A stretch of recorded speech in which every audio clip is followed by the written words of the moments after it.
Bienvenidos nuevamente. Bueno, hoy nos toca hablar de una cirugía que se llama cerclaje del cuello del útero o cerclaje cervical. Cerclaje significa cierre o cerrar, básicamente. El cerclaje del cuello del útero es una cirugía que se hace para poder reforzar el cuello del útero durante el embarazo. En el embarazo, en realidad, hay que hacer un poco de memoria, volver un poco para atrás. Uno tiene que recordar que el útero está conformado básicamente por dos cosas.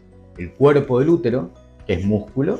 Ese músculo está dispuesto de una manera especial para que cuando el embarazo esté a término, el cuerpo se pueda contraer y pueda empujar el bebé hacia abajo para poder hacer el parto. Y el cuello del útero, que está abajo, el útero es como una pera invertida, el cuello del útero es lo que está en contacto entre el cuerpo del útero y la vagina. Ese cuello del útero que tiene un origen embrionario diferente y una estructura distinta a la del cuello del útero. El útero en sí es músculo, el cuello del útero es cartílago básicamente. Cuando una persona está en trabajo de parto, el cuello del útero no se abre como un esfínter, como si fuera el esfínter anal o como la boca. No es que tiene músculo y yo lo puedo abrir voluntariamente. El cuello del útero va a estar expuesto a la fuerza permanente del útero y se va a ir rompiendo, se va a ir abriendo a la fuerza básicamente. Cuando el cuello del útero, que tiene esa estructura que hace que pueda mantener un embarazo que pesa a término, el bebé pesa 3 kilos, más el líquido amniótico, más la placenta, aguanta 3 kilos o 3 kilos y medio o 4 kilos o 6 kilos en un embarazo gemelar. Cuando ese cuello del útero está debilitado por algo y se abre de manera espontánea, puede dar pérdidas del embarazo en la semana 15, 16, 17, o sea, abortos tardíos, y esos abortos tardíos deberse a esto que se llama incompetencia cervical. O ese cuello del útero en un embarazo gemelar puede empezar a cortarse de forma espontánea sin contracciones, porque si hay contracciones eso es amenaza de parto, pero sin contracciones el cuello del útero puede empezar a abrirse de manera espontánea. O en algunas situaciones como el cáncer de cuello del útero o el SIL de alto grado, en algunas situaciones en las que el Papa Nicolau ha dado mal, el médico ginecólogo ha sacado porciones del cuello del útero y entonces eso lo debilita. En todas esas situaciones hace falta reforzar el cuello del útero. Bueno, ahí aparece el cerclaje. El cerclaje es por vía transvaginal con dos técnicas, una se llama McDonald's y la otra se llama Shidoka.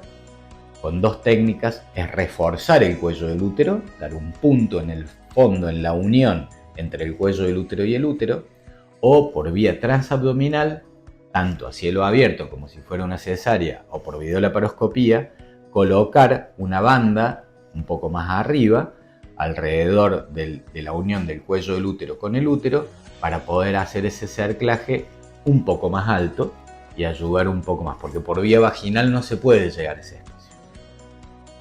Hay diferentes indicaciones. Las indicaciones, en resumen, son el antecedente de haber tenido una incompetencia cervical en un embarazo anterior, cirugías del cuello del útero, como las que les decía recién, resecar parte del cuello del útero en un cono o por un LIP profundo, el embarazo gemelar en algunas situaciones, algunas malformaciones uterinas como el útero bicorne o el útero tabicado o la duplicación del cuello del útero. Y entonces en ese caso el cerclaje se hace alrededor de la semana 14, luego de la ecografía de translucencia nucal, cuando sabemos que el bebé no tiene ningún problema cromosómico, y se hace habitualmente con la mujer embarazada y por vía vaginal. Hay algunas situaciones como el cerclaje de un embarazo anterior que no funcionó, como las personas que han tenido una cirugía que se llama traquelectomía, que es sacar el cuello del útero por un cáncer de cuello del útero, o algunas situaciones especiales en las que el cerclaje transvaginal se realizó o no se pudo realizar. Y entonces en ese caso, en esas pacientes, no siempre, en esas pacientes, el cerclaje se hace por vía transabdominal. En el cerclaje por vía transabdominal, que es una cirugía más compleja, lo que hacemos es colocar la banda, entramos por el abdomen y se baja la vejiga, se separa la vejiga, se expone bien el cuello del útero, por dentro, por el lado de adentro, y la banda o la cinta o el hilo que nosotros vayamos a usar se coloca por vía transabdominal, tanto a cielo abierto como por vía de laparoscopía. Hoy el cerclaje uterino, el cerclaje del cuello uterino, obviamente que lo más frecuente es por vía transvaginal.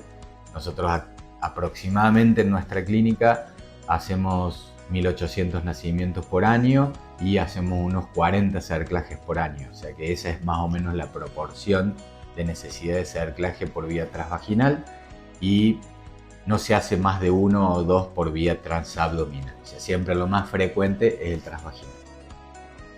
Es una cirugía bien hecha y de forma preventiva. Tiene una evolución excelente, más del 95% de los embarazos llegan a término, pero existe el cerclaje de rescate, cuando el cuello del útero ya se abrió y las membranas ovulares ya se exponen, y esos cerclajes de rescate que se hacen en la semana 20, 22, 23, cuando el bebé todavía es previable, no pueden hacer, esos tienen una tasa de éxito mucho menor, aproximadamente el 50% o menos. Entonces, el resumen es estudiar bien el caso, los antecedentes, la clínica, cuál es la situación potencial de esa persona, porque si el cerclaje se puede hacer de forma profiláctica, es más seguro y obviamente es más exitoso.